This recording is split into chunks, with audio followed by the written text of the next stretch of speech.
Welcome to the deep dive.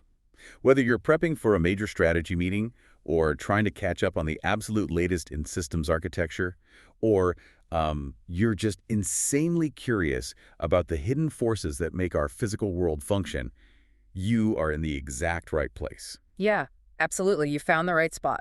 Today, our mission is to explore a truly fascinating intersection. We are looking at system design, food operations, and continuous storytelling. Which sounds like a lot, but it all connects perfectly. It really does.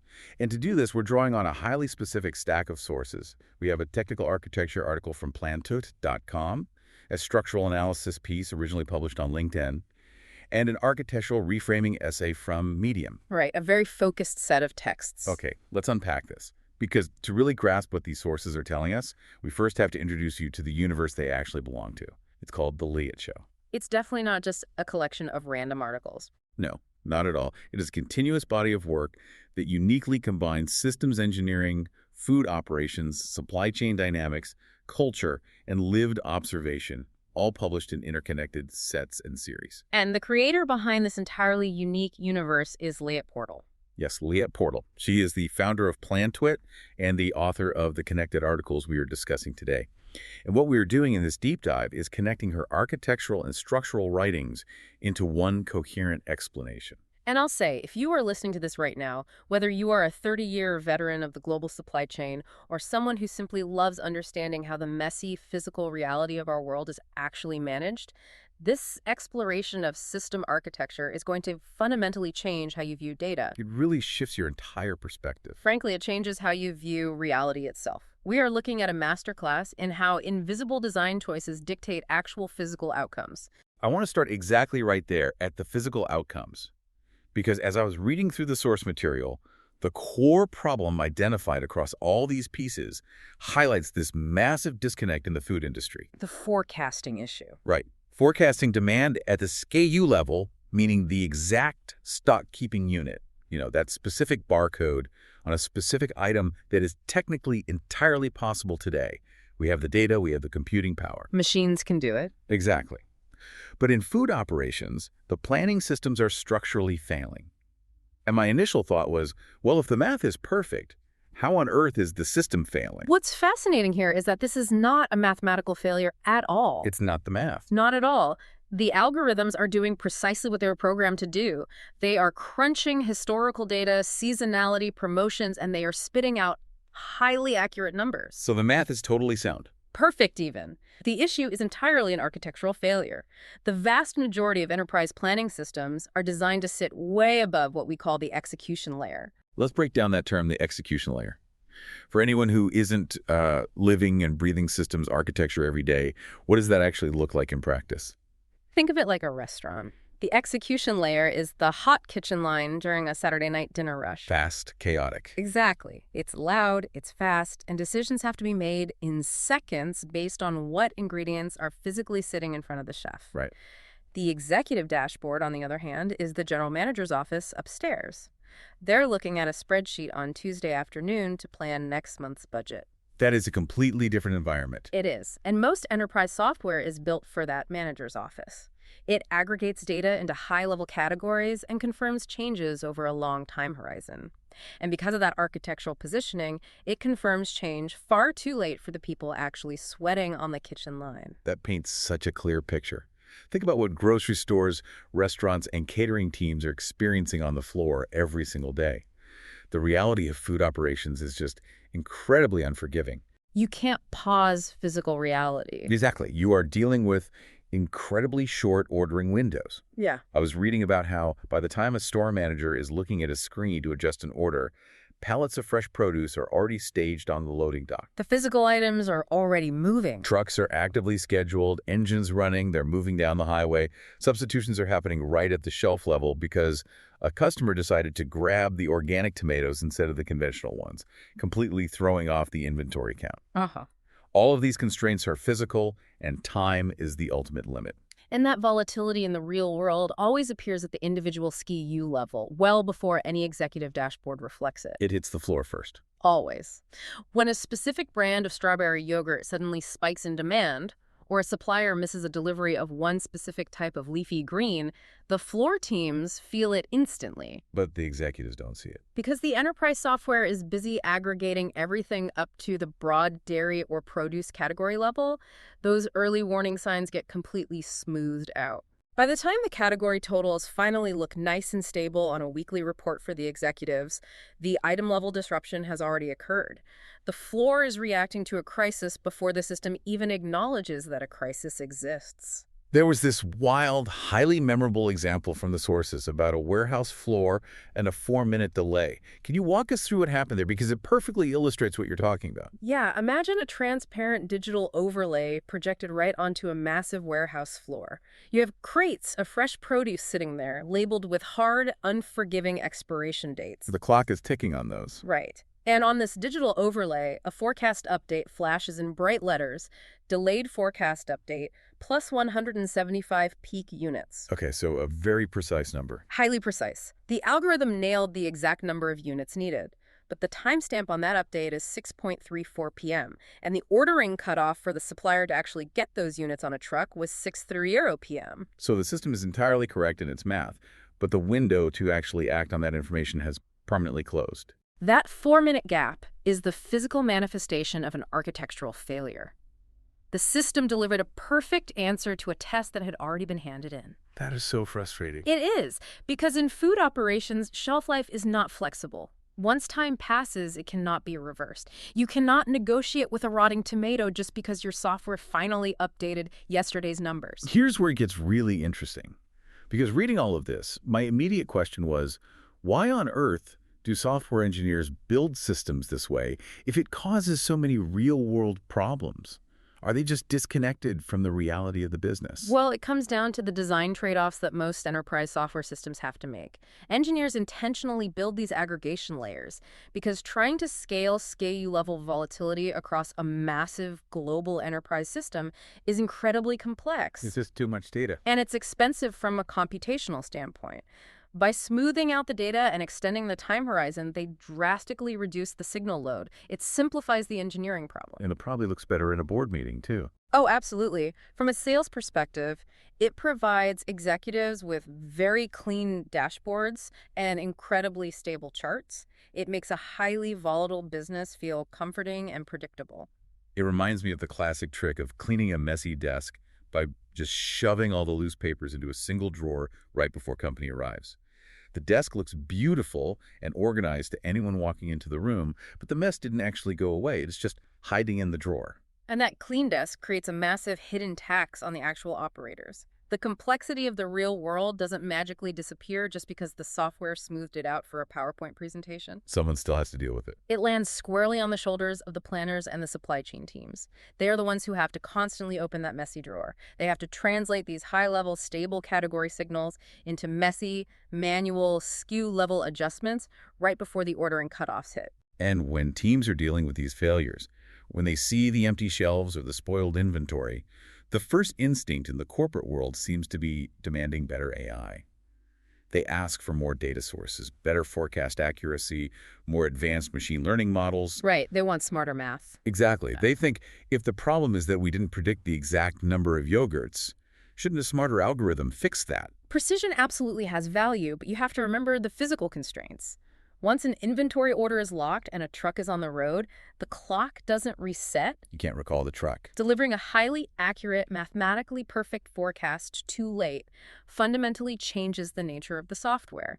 It turns the platform into an explanation engine rather than a decision engine. An explanation engine. I love that phrasing. It can tell you with stunning pinpoint accuracy exactly why you failed yesterday, but it cannot help you succeed today.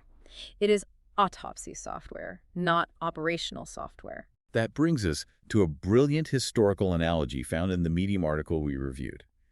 To understand how to fundamentally fix this architectural flaw, the author looks at how Leonardo da Vinci approached architecture. It's a great comparison. He didn't start his structural designs by sitting in a studio drawing idealized, perfectly symmetrical forms of buildings and then just hoping gravity would cooperate when the bricklayers got to work. No, he went into the real world and studied where structures actually carried weight, and more importantly, where they structurally failed. He looked at the cracks. He stood under stone archways and sketched the exact mortar cracking under the stress. He looked at the joints right at the point of collapse.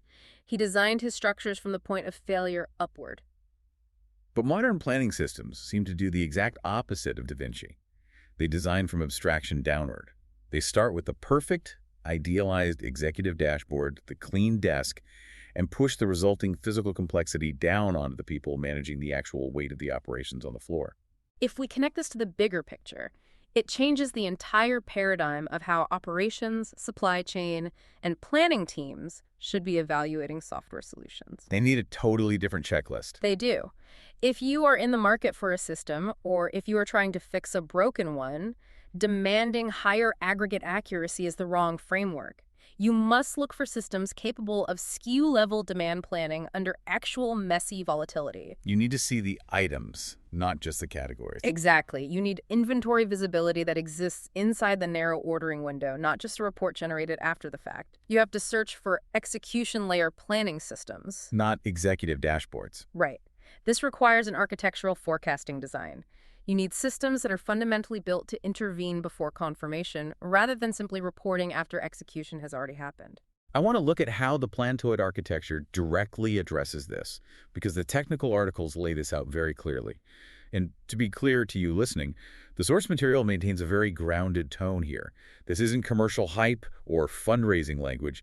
It is a purely technical explanation of proper system design. It's just about how the architecture functions. Right. PlanToIt is designed specifically as an execution layer architecture. It doesn't sit above the fray in the manager's office. It operates at the individual SKU level, right inside that highly constrained decision window. How does that structural shift actually change the behavior of the software? That positioning changes everything about how the software models reality. Because it sits at the execution layer, PlanToIt treats constraints like shelf life, supplier ordering cadence, immediate availability, and customer substitution behavior as the core inputs of the system. They aren't just afterthoughts. Exactly. In legacy systems, these are treated as annoying, messy edge cases to be filtered out so the dashboard looks clean. But by embracing the messiness as the foundation, the system lives exactly where the work actually happens. It matches the true physical tempo of the food business. The result of that design shift seems profound for the people doing the work. It changes an organization's entire operational posture. It takes them off the defensive. Right. Instead of a team engaged in reactive firefighting, frantically translating late, high-level signals into panicked manual overrides, they move into a posture of controlled interventions. They are adjusting orders and managing substitutions, while those actions still have the power to change the financial outcome. It proves that when the same failures repeat across highly capable teams, you shouldn't question the work ethic of the people or the forecasting math of the algorithm. You have to question the architecture. You have to ask if you are building the cathedral from the top down. So what does this all mean? We have just done a deep, highly technical exploration of supply chain software architecture. How does this connect back to the broader universe of the Layout Show? Because earlier we mentioned that this body of work also covers culture and lived observation. It can seem like a big jump at first. Yeah, reading the sources, making the leap from rotting warehouse tomatoes to cultural essays felt surprising, but then it completely clicked. It clicks because of what we call a cognitive signature. Think of a cognitive signature as the unique way a specific brain processes problems, whether that problem is a software glitch, a historical event, or a psychological behavior. The underlying logic is the same. Exactly. Lyot Portal's academic background is a combination of industrial engineering and business administration. That specific, rigorous training forged an ability to see hidden patterns, workflows, and the invisible logic behind how systems and people make decisions under constraint. And her work doesn't stop at diagnosing software architecture. The exact same analytical lens she uses to dissect why an enterprise planning system fails at the SKU level is applied to human systems. It's all connected. These architectural articles don't exist in a vacuum. They are published alongside pieces that explore the rich history of Israeli and American culture.